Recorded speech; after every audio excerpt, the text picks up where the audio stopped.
I have 36 pupils. 1/6 of them are blonde, 2/6 are dark-haired, and 1/6 are red-haired. The rest are brown hair.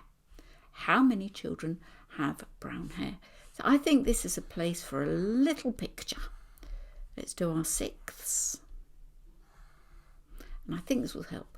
So 1/6 of them are blonde. That's 1/6 are blonde. 2/6 are dark-haired.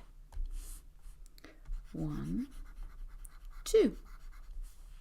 I almost got tricked by my rubbish drawing there. Watch out for that. And 1/6 are red-haired. The rest have brown hair. So these are the ones that are brown. Okay.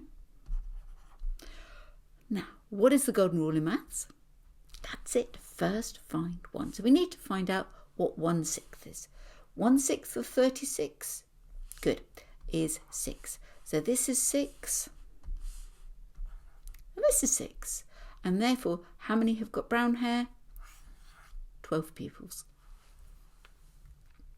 Shall I write? So I need to write that down. I was about to say goodbye. And I thought, no, write it down.